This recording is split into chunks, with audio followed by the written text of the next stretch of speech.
The next question is from Cole Kassinger. He's saying, "Hello, my name is Cole Kassinger. I'm a Christian from Michigan, USA. I've been observing your movement and sermons for a few months now, and I find it very intriguing. You seem to mention a lot of things that are also discussed in the Christian little season theory. This theory posits that the return of Christ and millennial reign that most Christians are waiting for has already happened, and that instead we are living in what's referenced in Revelation chapter 20, verses 7 to 9, as the little season of Satan, where the devil is given power over the world and to deceive all the nations. I'm very curious of your take on this theory, on whether or not Jesus has returned or will ever return, and where we are on the biblical timeline. If you could answer these questions, it would be greatly appreciated. Thank you." For us, we believe in the concept of transmigration. We believe in the idea that a soul can leave a body and enter into another body, not at birth, but during life.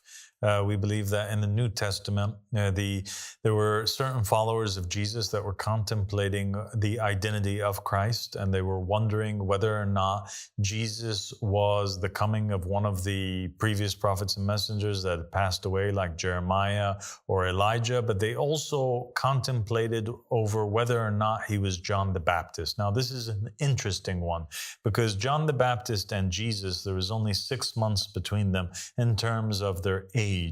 And so when John died, for them to contemplate whether or not Jesus is John reincarnated, right, means that they had this concept, they were aware of it, and they believed in the idea that a soul could transmigrate after death into an adult human being. And so we believe that in that same fashion, in that same manner, the soul of Jesus at the time of the crucifixion left the body of Jesus. Jesus's body was crucified, and that the soul of Jesus transmigrated into other living adult individuals, right? Mm-hmm. We believe that there's evidence for this in the post-crucifixion narratives, in which, for example, Mary Magdalene is at the tomb of Christ and she sees this gardener whom she doesn't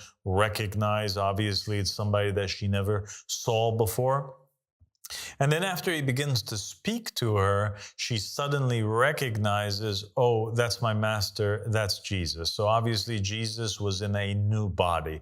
The same thing happens on the road to Emmaus with some of the disciples. The same thing happens when Simon Peter and some of the disciples encounter the fisherman who speaks to them while they're in the boat, right? They don't recognize Jesus in these different bodies because the soul of Jesus was transmigrating to these various bodies in order to communicate with the disciples at various times. Mm-hmm. We believe that Jesus continued to live in a body other than the one that they knew that was crucified. We believe that he continued to live and remain on the earth until 70 AD. The Jews were given up until 70 AD to believe in the fact that Jesus was the Messiah.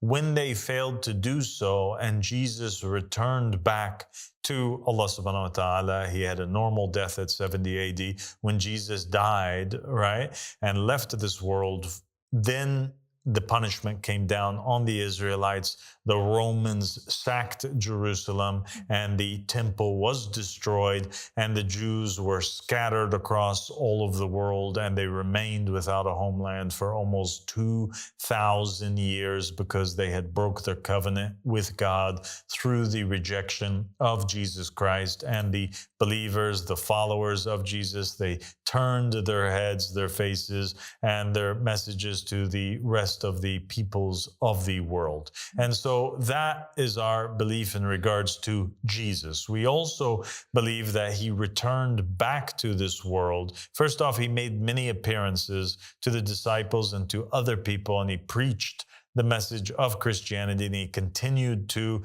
teach individuals and call people towards the truth throughout all of those years. And there's many instances of that. We go into more detail in the book, The Goal of the Wise, concerning that for all those who are interested. But we also believe that after 70 AD, Jesus returned to the earth on multiple occasions. He was reincarnated as various individuals. And one of the reincarnations of Jesus, or one of his returns to this earth, came in the form of a man by the name of Al-Abbas, the son of Ali ibn Abi Talib alayhi salam, the half-brother of Imam al-Hussein, and his support and his champion during the Battle of Karbala. And all Muslims know who Al-Abbas was. So Al-Abbas was one of the reincarnations of Jesus Christ.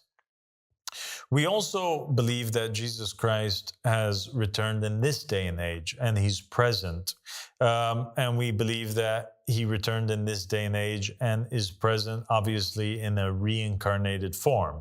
Okay? And we believe that he will also further rule the earth in his reincarnated form as one of the 12 Mahdis. We believe that he is the 9th Mahdi out of the 12 Mahdis that are successors to the Prophet Muhammad sallallahu alaihi wasallam that were referenced in the will that the Prophet wrote on his deathbed. And so that is our take on Jesus, the Son of Mary.